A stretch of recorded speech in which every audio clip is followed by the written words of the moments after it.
يحلف بالمشي ولا يستطيع یو سړی د قسم اخوري یا نظر کی دی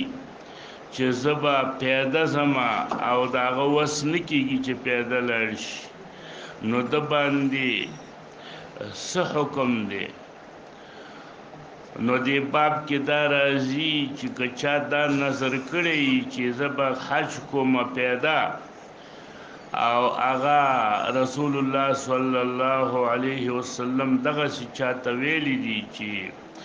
فلترکب سورشا ان الله لغنی عن مشیها الله د دې د مشینه غنی دی نو بس چې وس نکیږي داسې یو نظر چې هغه ستا مستطاع نه ستا په وس کې نه او تا نظر کړی نو د دې انعقاد کیږي که نه کیږي نو اکثر علما رای دا ده چې د سره انعقاد نه کیږي چې وس دې نه کیږي او تا نظري کې دی په هغې کې په تایس هم نشته او بعضې وایي چې نه تا باندې به کفاره د یمین او د حج په وخت کې د فقهاو اکثرو مسلک دا دی که چا د حج مسله یا عمره مسله کې دا ویلي چې زه به پیدا کوم او وس یې نه کیږي نو په ده باندې ورسره دم لازم دی ځکه نقصان په مناسکو د حج کې دا استلزام د دم راولي نو چې کم سړی نه نقصان وشي په مناسکو د حج کې د په ځان باندې په حج او عمره کې دا لازم کړي دي چې زه پیدا زما او بیا چې نقصان وشي نو نقصان د مناسکو د حج کې مستلزم دی دم لره دا به دم کوي اگر چې په حدیث کې د دم ذکر نشته حدثنا عبد القدوس بن محمد العطار البصري قال حدثنا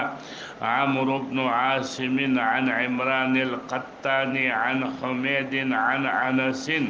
قال نظرت امرأة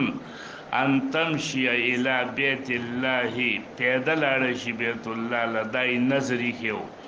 فسئل النبي الله صلى الله عليه وسلم عن ذلك فقال ان الله لغني عن مشيها الله غنی دی د دې د مشینا مروها فلترکب سوره دي شي نو دلته امر د دمه وته نه دی کړی بل روایت کې براشي چې رسول الله صلی الله علیه وسلم ورته لزاب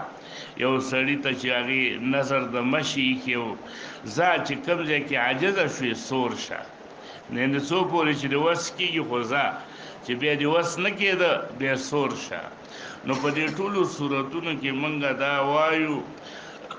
چې دلته امر نه دی شوی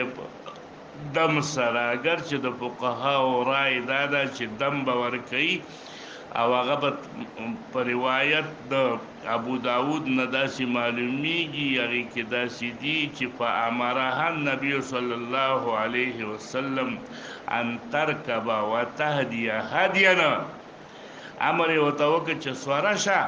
خو یوه هدي به هلته وکړي یعنې دم به وکړي ځان سره مال واخله قال ابو عيسى حديث انس حديث حسن صحيح غريب والعمل على هذا عند بعض اهل العلم اوي اذا نظرت امراه ان تمشي فلتركب سوردشي خزان سره دي څه شی بوزي یو شاد التریالال کی غدم ولتهدي شاتن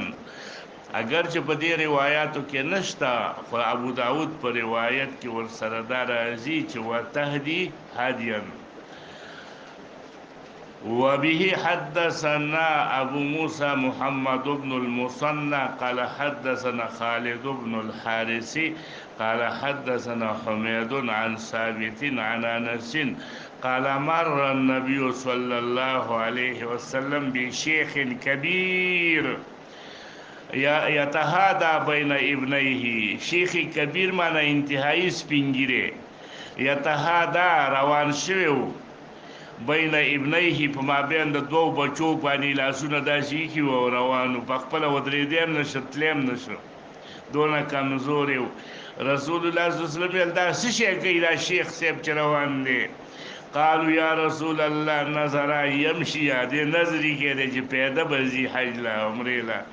قال ان الله عز وجل غني عن تعذيب هذا نفسه الله د تعذيب خپل ځان لور کوي دې ته الله څه محتاج دی الله د محتاج نه دی چې د خپل ځان له عذاب ورکی فامره ان يركب سورشا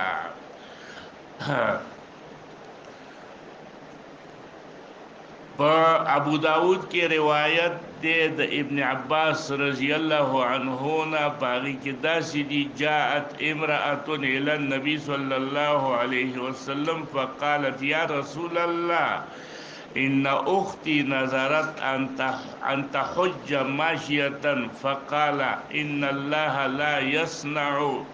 بشقاء اختك شيئا لتخرج راكبة ولتكفر عن يمينها كقسم خلل ونبيد داغي زور کی كفاره ورکی وبه حدثنا باب كراهية النظر اصل کی اول سر